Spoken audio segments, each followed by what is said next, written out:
آج میلاد پڑھا جا رہا ہے، میری بیٹیاں پڑھ رہی ہیں، اے میری بچی چادر چار دیواری میں پڑھ، روشن دان بند کے پڑھ کر کے پڑھ، کھڑکیاں بند کر، موبائل کا اللہ اکبر پیکج آف کر کے پڑھ، خبردار مووی نہ بنا، واٹس ایپ بنا، فیس بک پر ٹک ٹاک نہ بنا۔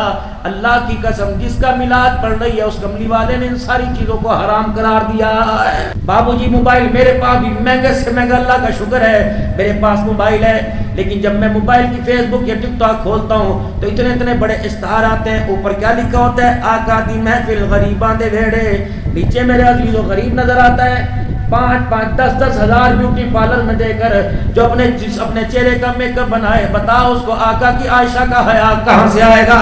تو میلاد پڑھنے والی بیٹیاں اللہ بدگمانی سے بچاوے، اب تو میلاد پڑھنے والی بیٹیاں کہہ کے ادھر سون منگایا جے۔ میلاد پڑھنا جائز ہے، ثناخوانی کرنا جائز ہے، حضور کی شان میں قصیدے پڑھنا جائز ہے، نعت پڑھنا جائز ہے، مرد پڑھے عورت پڑھے، لیکن مرد کا پڑھنا اور ہوگا، عورت کا پڑھنا اور ہوگا۔ اگر عورت آزادی سے پڑھ سکتی تو امام الانبیاء صلی اللہ تعالی علیہ وسلم اپنے حجرے مبارک میں آئے، آپ نے میرے عزیز و ہماری ماں اما عائشہ رضی اللہ تعالی عنہ کی قرآن پڑھنے کی آواز اپنے گھر کی گلی میں سنی، حضور نے دروازہ اندر کھول کے نہیں دیکھا، بلکہ جہاں سے آواز آ رہی تھی اس دیوار پر حضور نے اپنا ہاتھ پھیرنا شروع کر دیا، ایک دیوار میں سوراخ نظر آیا، آپ نے کان رکھ دیا، اس سوراخ سے آواز آ رہی تھی۔ اللہ کے نبی گھر نہیں گئے، آپ نے زید کو نہیں بلایا، اسامہ کو نہیں بلایا، آپ نے حضرت انس کو نہیں بلایا، بلکہ خود گلی میں مٹی کا روڑا تلاش کیا، ایک مٹی کا ڈالا ملا، اسے چورو چور کر دیا، مٹی بنا دی میرے عزیزوں، پھر پانی ڈال کے اس کا گارا بنا دیا۔ پھر نبوت نے کسی میں آپ نے میرے عزیزوں کنڈی کا، آپ نے کسی لکڑی کا انتظار نہ کیا، بلکہ اپنے ہاتھوں کی بکوں میں لے کے دیوار پر میرے عزیزوں لیپ کر اس سوراخ کو بند کر دیا۔ پھر آپ انہی گارے والے ہاتھوں سے اندر گئے ہوں گے، فرمایا ایسا ٹھیک ہے تم مومنوں کی ماں، میں کملی والے کی بیوی، لیکن کب میرا لایا ہوا دین تیری آواز کو تیرے بیٹوں کے کانوں میں جانے کی بھی اجازت نہیں دے رہا ہے۔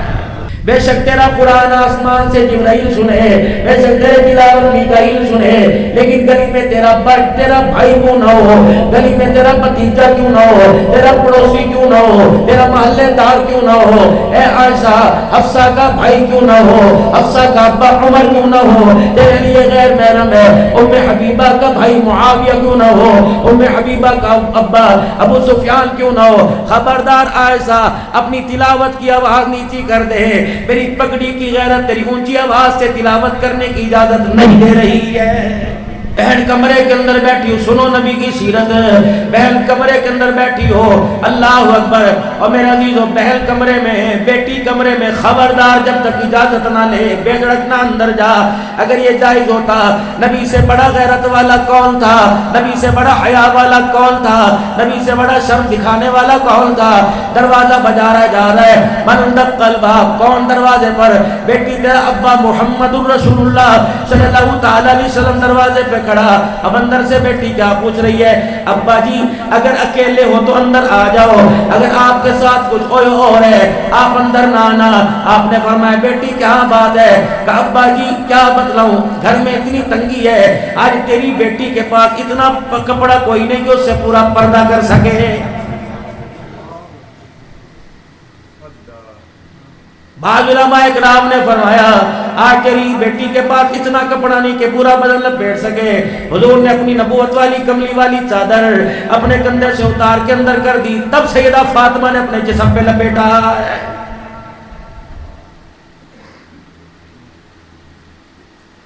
غالباً اللہ کبھی پیشی معاف فرمائے، میں نے یہ ایسے کہتے سنا ابو دردہ رضی اللہ تعالیٰ عنہ کے بارے میں یا نبی کے دوسرے صحابی کے بارے میں آیا، جب نماز پڑھتے فوراً دعا کیے بغیر حضور صلی اللہ علیہ وسلم کے پاس سے چلے جاتے۔ آپ نے صحابہ سے فرمایا کیا بات ہے، میری دعا میں شامل کیوں نہیں ہوتا؟ اچھا اگلے دن اسے پوچھیں گے۔ اگلے دن میرے عزیزوں پھر ایسا ہوا، آپ نے فرمایا کیا پتہ ہے اس کے کوئی کام ہو، اگلے دن پوچھیں گے۔ 3 دن تک ایسا معاملہ ہوتا رہا، چوتھے دن فجر کی نماز کا سلام پھیرا، رحمت عالم نے فوراً روک لیا، او میرے لاڈلے جب تک جلدی جانے کا اذن نہیں بتلائے گا، جب تک جانے کا راز نہیں بتلائے گا، میں تجھے مسجد سے قدم نکالنے کی اجازت نہیں دیتا۔ بتا میری دعا میں تو کیوں شامل نہیں ہوتا؟ چپ، زبان خاموش، آنکھ بولنے لگ گئی، آنسو سوچ رہی اگر میں نے دیر کر دی بیوی کی نماز چلی جائے گی، اگر جھوٹ بول دیا ایمان ضائع ہو جائے گا، اگر حضور کو سچ کہہ دیا تو زمین پر میرے اللہ کا شکوہ آ جائے گا، کیا کروں؟ بتا کیا بات ہے؟ یا رسول اللہ، اللہ ناراض تو نہیں ہوں گے کہ نہیں میں ذمہ دار کیا ہوں؟ یا رسول اللہ صلی اللہ تعالی علیہ وسلم، یہ جو جسم پہ کپڑا لپیٹا ہوا ہے میرے گھر میں اس کے علاوہ اور کوئی نہیں، کپڑا ایک پہننے والے دو جی، ایک بیوی ایک میں۔ اچھا، ہم نے گھر کے اندر اپنا وجود چھپانے کے لیے، اپنا دامن بچانے کے لیے، اپنی غریبی کا راز چھپانے کے لیے ہم نے گھر کے اندر ایک گڑھا بنا رکھا ہے۔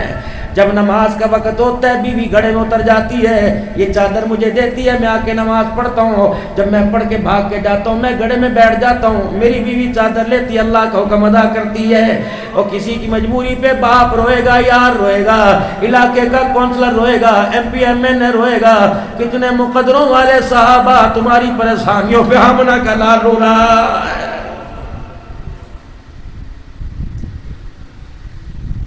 کردار جتنا اونچا دکھایا انعام بھی اتنا اونچا ملا۔ یوں نے فرمایا بلال عبد الرحمن بن عوف سے کہہ دے کپڑے کا تاجر ہے 4-5 تھانی سے دے دے، ابو بکر سے کہہ دے اپنے گھر کا کپڑا دے دے، بلکہ قربان جاؤں آمنہ کے لال کے احسان پر، قربان جاؤں آپ کی محبت کے معیار پر۔ آپ نے فرمایا میرے یار مجھے دروازے پہ لے جا۔ اللہ اکبر، جب دروازے پر جا کے کنڈی بجی اندر سے آواز آئی، اور دیر تو نے کیوں کر دی، تجھے پتہ نہیں نماز کا وقت جا رہا ہے۔ باہر کھڑا ہونے والے کہنے لگا میں نے نہیں دیر کی، اللہ کے نبی نے روک لیا اور میں نہیں آیا، اللہ کا نبی میرے ساتھ آیا۔ دوسری آواز یوں نہیں لگی جی آیا نو، ان کا آنا ویلکم خوش آمدید، بلکہ روکے کہنے لگی پہلے یہ بتا تو نے گھر کا معاملہ حضور کو تو نہیں بتلا دیا، اگر راز کھول دیا کہ اللہ ناراض نہ ہو جائے۔ صحابی کے جواب دینے سے پہلے اللہ کے نبی بولے او میری بیٹی تیرا دکھڑا سن کے تو میں تیرے دروازے پر آیا، مجھے پریشانی نہیں بتاؤ گے کسے بتاؤ گے، اللہ اس بات سے ناراض کوئی نہیں۔ آپ نے فرمایا میرے یار اپنی گھر والی سے کہ ذرا ہاتھ بڑھا دے۔ اللہ کے نبی کیا کرو گے؟ فرمایا بیٹی دنیا کی چادر تو تیرے پاس کوئی نہیں، آج وہ تازہ چادر تجھے تحفے میں دوں گا، جنت کی چادر بھی اس کا مقابلہ نہیں کر سکتی۔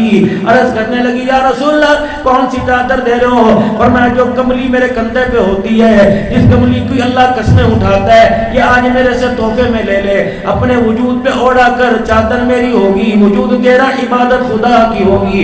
چادر ہاتھ میں پکڑی اندر سے رونے کی آواز آ گئی۔ آپ نے فرمایا روتی کیوں ہے؟ کہ یا رسول اللہ چادر ملنا تو سعادت ہے، رونا اس بات پیار ہے میرا وجود رنگا، تیرے جسم کے لگی ہوئی چادر کو اوڑھتے ہوئے مجھے حیا آ رہا ہے۔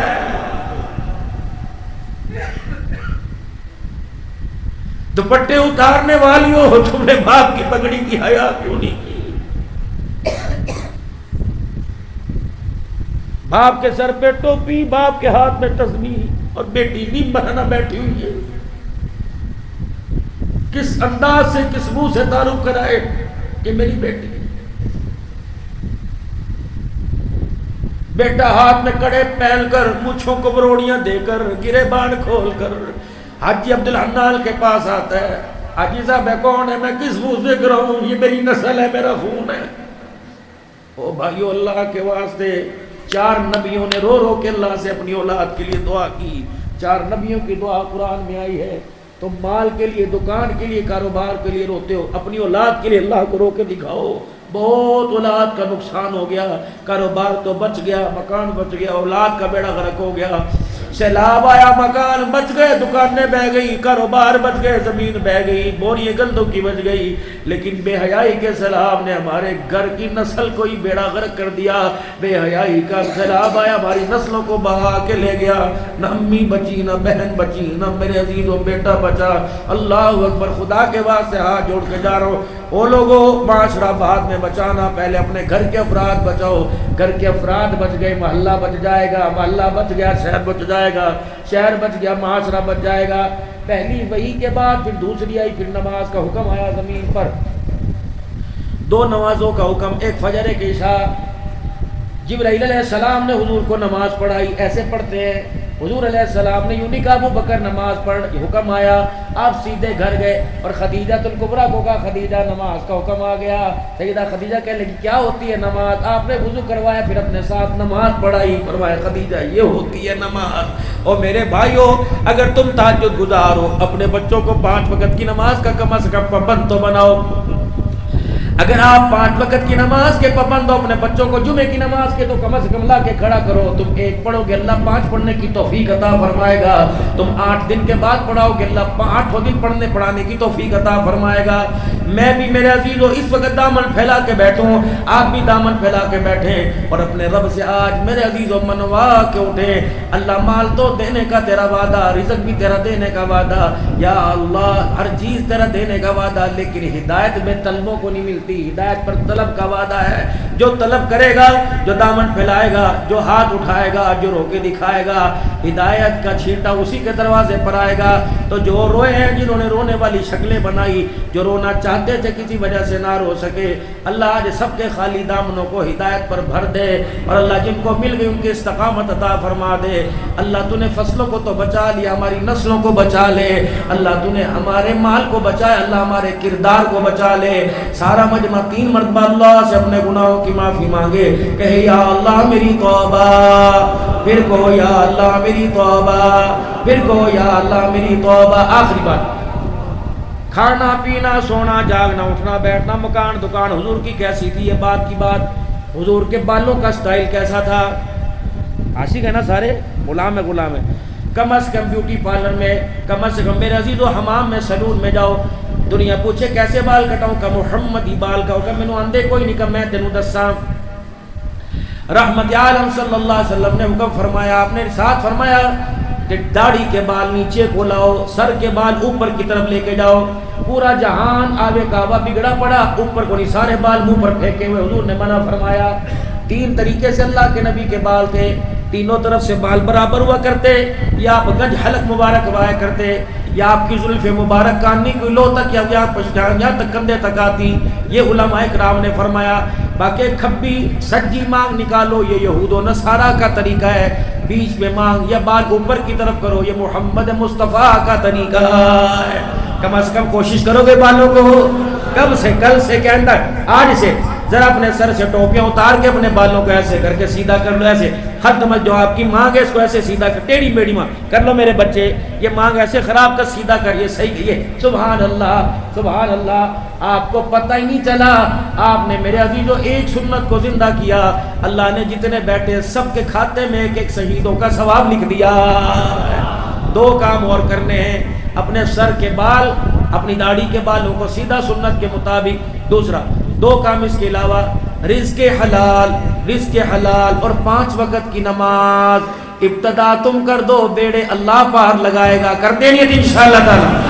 رزق حلال کی کوشش، اور 5 وقت جہاں اذان ہو بس چلو مسجد کے اندر۔ اللہ کا حکم آیا، یا ایھا الذین آمنوا لا تدخلوا بیوتا غیر بیوتکم حتی تستأنسوا وتسلموا علی اہلہا۔ خبردار، اب یہاں سے جتنے جلسے سے اپنے گھر جاؤ گے، گھر تمہارا، نام بھی، تختی بھی تمہارے نام کی لکھی ہوئی، گھر کے اندر تمہاری نوکرانیاں، تمہاری امی، تمہاری بیوی، تمہاری بہنیں، تمہاری بیٹیاں، تمہارے بیٹے، تمہارے رشتہ دار ہیں۔ خبردار، اپنا گھر کروڑوں کا تو نے لگایا، ارب تو نے لگایا، خبردار، نبی کی شریعت، اللہ کا قرآن اجازت نہیں دیتا، جب تک اندر جانے کی اجازت نہ لے لو، ابو جان تجھے بھی اپنے گھر میں جانے کی اجازت کوئی نہیں۔ لا تدخلوا، مت داخلو، بیوتا غیر بیوت، اپنا گھر یا کسی اور، حتی تستأنسوا، جب تک اجازت نہ لے، دستک نہ دے دو۔ بڑی عمر کے پرانے لوگ ہوا کرتے تھے کہ کر کے قبروں میں چلے گئے، ان کے ساتھ حیا بھی قبر میں چلی گئی، ہاتھ میں ان کے لٹ ہوا کرتا تھا۔ لوگ کہتے تھے چاچا جی شوکیا رکھا کہاں پترا؟ یہ شوکیا رکھا لیکن بڑا کارآمد ہے، جب بھی گھر جایا کرتے تھے گھنٹیاں نہیں ہوا کرتی تھی، بیل نہیں ہوا کرتی تھی، زور زور سے دروازے پہ کنڈا دروازے پر اپنی لاٹھی کو ٹکا دیا کرتے تھے۔ اللہ اکبر۔ دنیا کہتی تھی چاچا ویکھ کے حد رکھ، لگتا سوٹی تیری پھسل گئی۔ چاچا کہتا سوٹی نہیں پھسلی، اگر سوٹی سمجھ جاتی تو میرا کردار پھسل جاتا۔ سوٹی میں نے اس لیے اس کو پھسلایا کہ میرا کردار بچ جائے۔ میں نے دروازے پہ سوٹی مار کر اندر والوں کو باور کرا دیا، اندر والوں کو آگاہ کر دیا۔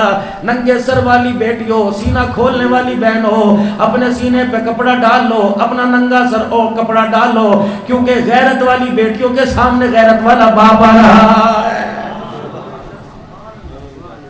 یہ تھا دین۔